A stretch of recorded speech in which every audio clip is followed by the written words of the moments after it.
Hi everyone, welcome back to my channel. मैं हूं शिवानी, ले आई हूं आप लोगों के लिए एक और कमेंट चर्चा की वीडियो जो कि मेरे चैनल पे हर फ्राइडे को आती है। इस सीरीज़ में मैं आप लोगों के भेजे गए क्वेश्चंस का रिप्लाई देती हूं, आपने मुझसे जो भी कमेंट सेक्शन में पूछे होते हैं। तो आज की वीडियो के लिए कुछ कॉमेंट्स यहाँ पे मैंने पिक करे हैं जो हम आज डिस्कस करेंगे एक एक करके। अगर आप भी मुझसे कुछ पूछना चाहते हैं तो इस वीडियो के नीचे जो कॉमेंट सेक्शन है वहाँ पर अपना सवाल आप मुझे भेज दीजिएगा। जो नेक्स्ट वीडियो आएगी कॉमेंट चर्चा की, हो सकता है उसमें वो पिक करके मैं उस पर डिस्कस करूँ। आइए शुरू करते हैं आज का वीडियो। अगर वीडियो अच्छी लगे मेरी तो लाइक ज़रूर कीजिएगा, शेयर कीजिएगा और सब्सक्राइब कर लीजिए मेरे चैनल को ऐसे ही और वीडियोस देखते रहने के लिए। पहला क्वेश्चन है यहाँ पे मेरे पास, मैम एक वीडियो टेस्टिकल्स पे भी बनाओ कि बॉयज़ इनका कैसे केयर करें, स्पेशली स्पोर्ट्स पर्सन अपने बॉल्स की इंजरी से कैसे बचाएं। ये तो हर किसी को ही पता है, अगर आपको नहीं पता तो मैं बता दूं कि जो स्पोर्ट्स पर्सन होते हैं वो एक स्पेशल तरीके का गार्ड वहाँ पे पहनते हैं, एल गार्ड जिसे बोलते हैं। आई थिंक क्रिकेट में तो यही बोलते हैं एल गार्ड, जितनी मुझे जानकारी है। बाकी और स्पोर्ट्स का मुझे इतना नहीं पता, लेकिन अगर आप सर्च करेंगे तो ऑब्वियसली वो लोग भी कुछ ना कुछ इस तरीके का प्रोटेक्शन वेयर करते होंगे जिससे कि वो उस एरिया को, क्योंकि वो बहुत सेंसिटिव है, उसे प्रोटेक्ट कर पाएँ। तो आप थोड़ा सा अपना रिसर्च कीजिए इस फील्ड में। जो भी आपका स्पोर्ट है, जो भी आपके कोच हैं, उनसे आप डिस्कस कर सकते हैं इस बारे में। और वैसे कोई एक्स्ट्रा केयर वगैरह की ऐसी कोई ज़रूरत पड़ती नहीं है, बस आप कोशिश कीजिए कि उस एरिया को अपने इंजरी से बचाएं। नेक्स्ट कमेंट पे आते हैं। हाय शिवानी मैम, मेरा क्वेश्चन ये है कि मेरा कज़िन है जिसे नाइट बेड वेटिंग का इशू होता है 2 टाइम्स मंथ में और उसकी एज 25 ईयर है। क्या उसे बचपन से रेगुलर अभी तक होता आया है या ये सडनली शुरू हुआ है? अगर ये अभी शुरू हुआ है बड़ी एज में जाके तो ये किसी इमोशनल ट्रॉमा के चलते या कुछ हो सकता है, मेंटली वो फेस कर रहे हो उसके चलते हो सकता है। तो ऐसे में उस तरीके से उनको बात करें, उनकी काउंसलिंग करें या किसी प्रॉपर अच्छे काउंसलर से भी उनकी आप काउंसलिंग करवा सकते हैं, थेरेपी में उन्हें भेज सकते हैं। अगर ये बचपन से है तो एक बार इस बारे में डिस्कस कर लीजिए किसी फिजिशियन से मिलके या यूरोलॉजिस्ट से मिलके। आई थिंक तो उनके साथ आप डिस्कस कीजिए कि ऐसा क्यों हो रहा है, वो थोड़ा सा इस पर अच्छे से आपको गाइड कर पाएंगे। मुझे इतनी ज़्यादा डिटेल नॉलेज नहीं है इस चीज़ पे, सो आप किसी मेडिकल प्रोफेशनल से जाके डिस्कस कीजिए। नेक्स्ट कमेंट पे आते हैं। मैम हैंड प्रैक्टिस से बहुत जल्दी डिस्चार्ज हो जाता है, कैसे करें कि टाइमिंग बढ़े? हैंड प्रैक्टिस का टाइम आपको क्यों बढ़ाना है? It's like a sudden pleasure. आप खुद को प्लेजर देते हो मैस्टरबेट करके, सो उसका टाइमिंग बढ़ा के आप पता नहीं क्या अचीव करना चाहते हो। लेकिन अगर आपको ऐसा लगता है कि हैंड प्रैक्टिस का time is equal to your sex का टाइम, बहुत सारे लोगों को ऐसा लगता है कि मैं मैस्टरबेशन के टाइम पे जल्दी डिस्चार्ज हो जाता हूँ तो मेरा जब शादी होगा या कोई पार्टनर बनेगा, मैं सेक्स करूँगा तो वही सेम टाइमिंग है। तो ऐसा नहीं होता, दोनों टाइमिंग में डिफरेंस आता है। और अगर आप जेन्युइनली अपना टाइम इंक्रीज़ करना चाहते हैं सेक्स वाला, तो सबसे पहले तो मैस्टरबेशन की अगर आपको हैबिट है, आप रेगुलरली करते हैं, उसे करना बंद करें। अपने ओवरऑल हेल्थ का आप ध्यान रखें, अपने लाइफस्टाइल में अच्छे चेंजेस लाएं, एक अच्छी लाइफस्टाइल की तरफ अपने आप को लेके जाइए, जैसे कि टाइम से उठना, प्रॉपर नींद लेना, अच्छा हेल्दी डाइट लेना, जंक फूड कम खाना, एक्सरसाइज करना। तो ओवरऑल अगर आप अपने लाइफस्टाइल को सुधार लेंगे तो सेक्सुअल लाइफ पे भी आपका फ़र्क पड़ता है। आपका टेस्टोस्टेरोन लेवल हो गया या आपकी टाइमिंग हो गई, इन सब चीज़ों में नेचुरली ही आप देखोगे कि आप बेटर कर रहे हो। और अगर फिर भी आपकी प्रॉब्लम सॉल्व नहीं होती है और सेक्स वाला जो आपका टाइम है उसमें आप अर्ली डिस्चार्ज अगर हो रहे हो, तो ऐसे में फिर आप किसी मेडिकल प्रोफेशनल से हेल्प ले सकते हैं, उनके थ्रू आप अपना इलाज करवा सकते हैं। नेक्स्ट कमेंट पे आते हैं। हेलो मैम, मैं सेक्स करते टाइम 2 लेयर्स क्लोथ पहनी थी लेकिन वो नहीं पहना था और स्पर्म निकल गया, क्या स्पर्म अंदर जा सकता है 2 लेयर क्लोथ से और प्रेगनेंसी हो जाएगी या नहीं? सो देखो, चांसेस कम हैं, लेकिन कभी भी ऐसे केसेस में 100% लाइक श्योरिटी नहीं दी जा सकती कि नहीं होगा या होगा। क्योंकि देखो, अगर कॉन्डोम भी आप वेयर करते हो ना, उसमें भी 100% श्योरिटी नहीं होती कि प्रेगनेंसी नहीं होती। बर्थ कंट्रोल पिल में भी 100% पॉसिबिलिटी नहीं होती कि प्रेगनेंसी नहीं होगी। सो जो ऐसे प्रोटेक्शन हैं जो बनाए गए हैं प्रेगनेंसी रोकने के लिए, जब वो 100% गारंटी नहीं देते, तो ऐसे में जैसे आप कह रहे हो कि 2 लेयर क्लोथ्स था, उसका नहीं था, तो ये सब लाइक इट्स ऑल अबाउट कि कैसे प्ले आउट करेंगी चीज़ें। और स्पर्म जो है आपका, जो मेल पार्टनर था उसका, वो कितना पावरफुल है, मतलब उसकी जो मोटिलिटी है या वो कितने टाइम तक सरवाइव कर पाएगा एयर में, उसका स्पीड कैसा रहा होगा। सो इन सब चीज़ों पे डिपेंड करता है। चांसेस कम हैं, लेकिन ऐसा मैं बिल्कुल भी नहीं कह सकती कि 100% श्योर हूँ मैं कि प्रेगनेंसी होगी ही नहीं। सो बी वेरी वेरी केयरफुल। थोड़ा सा भी चांस हमें क्यों लेना है ना। तो थोड़ा सा अपने मेल पार्टनर को भी आप समझा सकते हैं कि जब उनका डिस्चार्ज होने वाला है सो वो थोड़े से कॉन्शियस रहें और आपके वल्वा के एरिया से थोड़ा दूर डिस्चार्ज करें, ताकि इन सब चीज़ों की टेंशन हो ही ना। नेक्स्ट कमेंट पे आते हैं। मेरी उम्र 30 साल है, मैं किसी भी बात का इंस्टेंट डिसीज़न नहीं ले पाता हूँ। छोटी छोटी सी बात पे भी बहुत सोचता हूँ। मुझे अपने आप में यह लगता है कि मेरी उम्र के अकॉर्डिंग मैच्योर नहीं हूँ। देखो, मैच्योरिटी जो है ना वो कभी कभी उम्र से आती है और कभी कभी एक्सपीरियंस के थ्रू आती है। हम कैसे लोगों के साथ रहते हैं, हम कैसे अपनी लाइफ को जीते हैं, हमारा लाइफ को देखने का नज़रिया क्या है।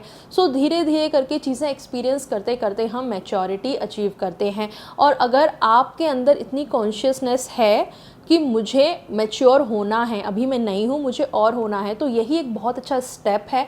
आप धीरे धीरे करके चीज़ें सीख सकते हो। अपने आसपास वाले लोग जो आपको ऐसे लगते हो कि हाँ ये पर्सनैलिटी अच्छी है, तो उनको देख के आप सीखने की कोशिश कर सकते हैं। मैच्योरिटी आपकी थिंकिंग में झलक सकती है। कभी कभी आप जैसे ड्रेसअप करते हो उससे भी आप सिंसियर लगते हो। कभी कभी आप इंस्टेंट डिसीजन, जैसे आपने बात कही, तो ज़रूरी नहीं है कि हम हर चीज़ पे इंस्टेंट डिसीज़न लें। आप अपने डिसीज़न को थोड़ा सा टाल सकते हैं। अगर कोई आपसे कुछ पूछे कि बताओ, आप सीधा तुरंत जवाब देना अगर नहीं चाहते हो तो उनको बोलो कि मैं सोच के बताऊंगा। ये वाली बात मैंने अपने हस्बैंड के साथ कई बार डिस्कस करी है, क्योंकि कई बार ऐसा होता है कि इंस्टेंटली उन्होंने किसी चीज़ के लिए हाँ कह दिया और बाद में जब वो आफ्टर थॉट करते हैं, कभी कभी खुद, कभी कभी मेरे साथ डिस्कस करते हैं कि ऐसे ऐसे हुआ और मैंने ये कह दिया, और बाद में रियलाइज़ करते हैं कि यार ऐसे नहीं करना था, ऐसे करना था। और फिर आप अपनी बात से पलटते हो तो दूसरा इंसान भी फिर आपको ऐसे कहता है कि ये बंदा अपनी बात का नहीं है। और कभी कभी आपको खुद ही उस चीज़ को मना करने में ऐसा झिझक होता है कि यार अब पहले बोल दिया, अब ऐसे बोल रहे हो। सो वो वाली सिचुएशन क्रिएट ना हो, आप सिंपली ये बोलो ठीक है, I will get back to you, या फिर मैं सोच के बताऊंगा। और इस तरीके से आप थोड़ा सा टाइम ले सकते हैं उस चीज़ पे विचार करने के लिए। इसमें कोई बुराई नहीं है कि आप थोड़ा सा टाइम मांगें किसी से। तो इस तरीके से आप इंस्टेंट डिसीजन लेने से बचेंगे। कभी कभी ऐसा होता है कि लोग आपको इंस्टेंटली पुश करेंगे कि नहीं नहीं अभी बताओ, तो ऐसे में आप ये भी बोल सकते हो कि मुझे मेरे घर के बड़ों से पूछ के ये बात बतानी है, मुझे अपने किसी सलाहकार से पूछना है, मुझे अपने किसी जानने वाले से थोड़ी सलाह लेनी है इस बारे में, देन मैं आपको बताऊंगा। सो इस तरीके से आप इस सडन वाली सिचुएशन को हैंडल कर सकते हैं। बाकी टाइम के साथ साथ मैच्योरिटी आ जाती है, एक्सपीरियंस के साथ आ जाती है। कई बार धोखा खाने से भी मैच्योरिटी आ जाती है कि हमें पता चलता है कि अरे दोबारा किसी पे ऐसे ट्रस्ट नहीं करना या फिर ये वाले काम में नहीं पड़ना। सो टाइम के साथ आप सीख जाएंगे। बस थोड़ा सा लाइफ को, लोगों को ऑब्जर्व करने की कोशिश कीजिए। नेक्स्ट कमेंट पे आते हैं। Adult breast feeding is okay and natural fantasies और एनी काइंड ऑफ डिसीज़। देखिए, ब्रेस्ट फीडिंग की अगर बात करें तो ब्रेस्ट फीडिंग जो वर्ड है इज़ लाइक स्तनपान करना, यानी कि ब्रेस्ट से मिल्क को पीना। अगर आप उसी की बात करें तो मैं आपको बता दूं कि आपकी जो फीमेल पार्टनर है उसकी बॉडी में अगर मिल्क अगर बन रहा है तो वो उसके बच्चे के लिए बन रहा है। और अगर आप वो मिल्क आप कंज्यूम करेंगे तो बच्चा क्या कंज्यूम करेगा, उसकी बॉडी भी एक certain amount of milk he produce करेगी ना। अब ऐसा तो है नहीं कि आप भी कर लो और आपका बच्चा भी कर ले, और आपको क्यों करना है, वो उसकी बॉडी अपने बच्चे के लिए बना रही है, वो उसका फूड सोर्स है।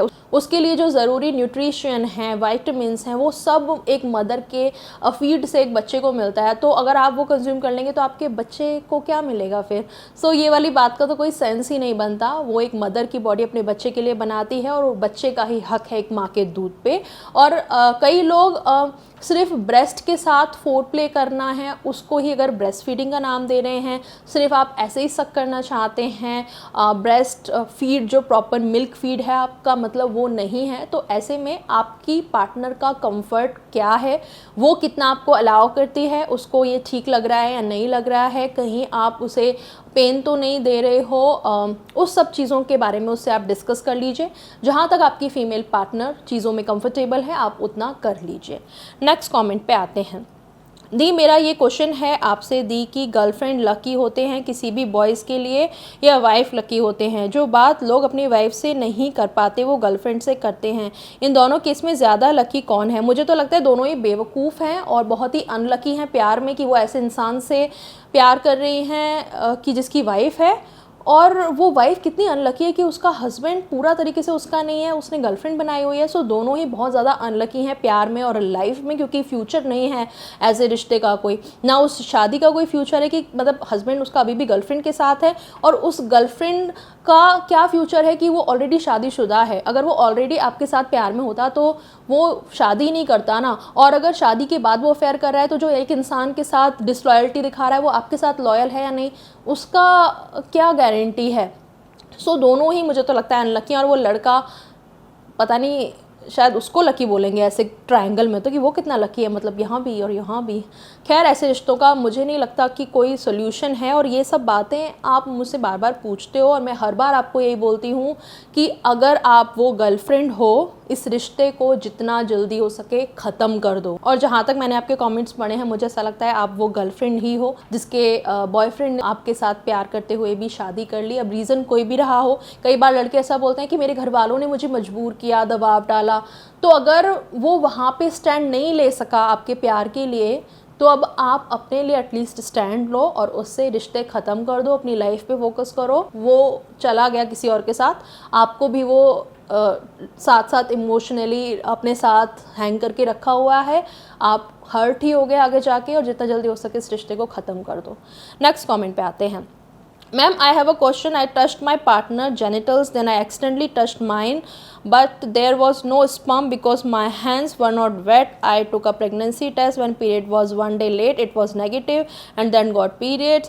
देखो एक बार पीरियड आ गए ना, मतलब आप प्रेग्नेंट नहीं हो, और प्रेगनेंसी टेस्ट भी आपने ले लिया है, वो भी नेगेटिव आया है, तो उसमें कोई चांस नहीं है कि जो आप बोल रहे हो इम्प्लांटेशन वाली कुछ ब्लीडिंग हो गई होगी। नहीं, अगर आपके प्रॉपर पीरियड्स आए हैं मतलब आप प्रेग्नेंट नहीं हो, सो इट्स टोटली फाइन, ये चीज़ चिंता आप छोड़ दो, ठीक है। नेक्स्ट कमेंट पे आते हैं। मैम मेरी एज 19 है, मैंने पढ़ा है इस एज तक स्किन पीछे चली जाती है, बट मेरी स्किन अभी तक पीछे नहीं गई है। देखिए आप थोड़ा थोड़ा करके कोशिश कर सकते हैं, मसाज आप कर सकते हैं, किसी भी कोकोनट ऑयल ले लो या कोई भी ऑयल ले लो ऐसा जो थोड़ा जेंटल हो, कोकोनट ऑयल ही ठीक रहेगा, उसे आप थोड़ा थोड़ा मसाज करके कोशिश किया करो स्किन को पीछे लाने का। जब आप नहाते हो तो जितना आराम से पीछे जा रहा है स्किन, उतना पीछे करके उस एरिया को क्लीन किया करो, थोड़ा थोड़ा करके कोशिश करो, और बिल्कुल बहुत ज़्यादा नहीं खींचनी है वरना कट्स वगैरह लग सकते हैं, आप खुद को इंजर्ड कर सकते हो। सो थोड़ा थोड़ा खुद से ट्राई करो, और ऐसा आप लाइक रोज़ डेली बेसिस पे आप कर सकते हो। 1-2 महीने में आप देखना कि कुछ अगर बेटरमेंट है तो उसको कंटिन्यू करके आप उसको ठीक कर सकते हो। लेकिन अगर कोई 1-2 महीने में भी ये सब करने के बाद आपको चेंजेस नहीं दिख रहे हैं, इम्प्रूवमेंट नहीं आ रहा है, तो मैं बोलूँगी डॉक्टर से कंसल्ट कीजिए और ठीक करवा लीजिए इसको। देखो इस चीज़ में ज़्यादा डिले नहीं करना चाहिए, आपको फ्यूचर में कोई और दिक्कत हो तो कोई फ़ायदा नहीं है। सो एक बार खुद से पहले ट्राई करके देखना, मसाज करने के टाइम पे, नहाने के टाइम पे उसको थोड़ा थोड़ा करके पीछे करना। अगर इम्प्रूवमेंट नहीं हो रही है तो फिर डॉक्टर को दिखा लेना। नेक्स्ट कमेंट पे आते हैं। Hi beautiful, hi, you are looking very attractive, nicely politely explained. Thank you so much. आप मुझे बहुत अच्छे अच्छे कमेंट्स करते हैं रेगुलर बेस पे, मेरे दोनों ही चैनल पे, मेरे ब्लॉग चैनल पे भी। तो ये टाइम है जब मैं फ़र्स्ट टाइम आपका इस तरीके से क्वेश्चन ले रही हूँ, आई गेस फर्स्ट टाइम ही है, क्योंकि आप ज़्यादा सवाल तो पूछते नहीं, आप सिर्फ मुझे अच्छे अच्छे कमेंट्स करते हैं। सो मैं अप्रिशिएट करना चाहती हूँ और थैंक यू बोलना चाहती हूँ आपको। और आपका जो क्वेश्चन है नहीं एक्चुअली आपका सजेशन है कि आप शूट करते टाइम सीन चेंज करो एक जगह सिटिंग के बजाय, और एडिट करके अपलोड करो और भी अच्छा लगेगा। आपका सजेशन बहुत अच्छा है, और आपने एक मतलब हमारे चैनल में एक अच्छा तरीके का और वीडियो इम्प्रूवमेंट हो इसीलिए आपने बोला है। लेकिन मेरे लिए थोड़ा सा ये मुश्किल है क्योंकि मैं A to Z इस चैनल का सारा काम खुद अकेले ही करती हूँ, मेरी कोई टीम नहीं है, ऐसा कोई बहुत लोग नहीं है मुझे हेल्प करने वाले। वीडियो स्क्रिप्टिंग से लेके लाइक जो हम थोड़े बहुत पॉइंटर्स डिसाइड करते हैं, सोचते हैं कि क्या नेक्स्ट वीडियो बनाएं, इसके अलावा जो एडिटिंग का काम है, वीडियो का, कैमरे का सेटअप, माइक का setup, everything I do alone, lighting की सेटिंग, सब कुछ लाइक सब कुछ मैं खुद करती हूँ। सो मेरे को एक वीडियो शूट करने में अकेले ये सब सेटअप करना, फिर एडिट करना काफ़ी टाइम कंज्यूमिंग होता है। और उसके ऊपर मैं अगर ये वाली चीज़ और अपने अंदर ले आऊँगी, अब मुझे लाइक सीन चेंज कर करके ये सब भी करना है, सो वो और भी दिक्कत हो जाएगी। शायद फिर मैं लाइक हफ्ते 10 दिन में एक वीडियो ला पाऊँ। और जहाँ तक मेरे चैनल की डिमांड रहती है, लोग चाहते हैं मैं जल्दी जल्दी वीडियो लाऊँ। एक टाइम था जब इस चैनल पे हफ्ते की 3 वीडियो बहुत कंसिस्टेंटली मैं लाती थी, तो वो उतना पॉसिबल नहीं हो पाएगा फिर मेरे लिए इतना जल्दी जल्दी काम करना। प्लस मेरा व्लॉग चैनल है, प्लस मैं इंस्टाग्राम पे भी एक्टिव रहती हूँ, कुछ ना कुछ पोस्ट करती रहती हूँ, तो इतना सब कुछ एक साथ मैनेज करना मेरे लिए पॉसिबल नहीं हो पाएगा। फिर वीडियोस डिले होना शुरू हो जाएंगे, जो कि अगेन फिर लोगों को पसंद नहीं आएगा। और मोस्टली मैं क्या है ना, सीरियस टॉपिक्स पे ही बात करती हूँ। सो सीरियस टॉपिक पे अगर मैं बात कर रही हूँ तो मैं एक जगह बैठ के अपने थॉट्स को एकदम कलेक्ट करती हूँ कि क्या क्या कैसे बोलना है। सो वो चीज़ में भी थोड़ा इंटरप्शन फिर होगा और मेरे को फिर शूटिंग टाइम में और डिले होगा। सो इसीलिए अभी तो पॉसिबल नहीं है। शायद फ्यूचर में अगर मैं अफोर्ड कर पाऊँ एक टीम को या कुछ ऐसा पर्सन जो कि मेरी शूटिंग में हेल्प करे या एडिटिंग में हेल्प करे, so maybe in the future हम सोच सकते हैं, पर अभी के लिए तो ये पॉसिबल नहीं है। और एक और चीज़ ये कि मेरा कोई स्टूडियो नहीं है, दिस इज़ माई होम। और जब से मैंने यूट्यूब शुरू किया है तब से ही मैं अपने घर से काम करती आ रही हूँ। और यूट्यूब शुरू करने का एक ये रीज़न भी बहुत बड़ा था कि मैं अपने घर से रह के काम कर पाऊँ, अपने बच्चे को पूरा टाइम दे पाऊँ, उसकी स्टडी से लेके हर चीज़ तक मैंने बचपन से खुद ही मैनेज करी है और अभी भी करते आ रही हूँ। So it's also a one thing कि मैं अपने घर से ही काम करना चाहती हूँ। अगर अलग अलग लोकेशन, शूटिंग लोकेशन वगैरह मुझे डिज़ाइन करनी है तो फिर मुझे कोई स्टूडियो लेना पड़ेगा या फिर कोई और घर लेके या रूम लेके उसको स्टूडियो बनाना पड़ेगा। सो वो सब भी, पहले बात तो मनी उसमें लगेगा जो कि मैं अभी अफोर्ड नहीं कर पाती हूँ। दूसरा, टीम लगेगी, ऑफ कोर्स कोई ना कोई मुझे चाहिए होगा उसको मैनेज करने के लिए, वो भी मैं अभी नहीं अफोर्ड कर पाती हूँ। और तीसरी चीज़ ये कि मैं घर से ही काम करना चाहती हूँ and this is my comfort zone. और शायद मैंने चीज़ें इतनी सिंपल रखी हैं तभी मैं कर पा रही हूँ। अगर मैं जितना ज़्यादा कॉम्प्लिकेशन चीज़ों में लाती रहूँगी तो फिर शायद पॉसिबल ही नहीं होगा मेरे लिए कुछ काम कर पाना। बाकी आप लोग मुझे बताना, जो भी ये वीडियो देख रहे हैं, अगर कुछ सजेशन आप देना चाहते हैं कि मैं अपने इस कंफर्ट और ईज़ के साथ कुछ और बेटर कर पाऊँ तो प्लीज़ सजेस्ट कीजिएगा। I am always open to suggestions. Next comment पे आते हैं। नेक्स्ट कमेंट और कोई भी नहीं है। आज की वीडियो के लिए था इतना ही। आई होप आपको मेरे रिप्लाईज अच्छे लगे हों। अगर अच्छी लगती हैं आपको मेरी वीडियोस तो एक लाइक करके आप अप्रिशिएट कर सकते हैं। आप मुझे सुपर थैंक्स भी कर सकते हैं, उसका ऑप्शन भी आपको वीडियो के नीचे लाइक के साथ में ही मिल जाएगा। और ऐसे ही कमेंट्स करते रहिए ताकि हम इस सीरीज़ को आगे ऐसे ही बढ़ाते रहें। आज की वीडियो के लिए था इतना ही। चलती हूँ, मिलूंगी आपसे अगले वीडियो में एक नए टॉपिक के साथ। तब तक के लिए बाय, टेक केयर।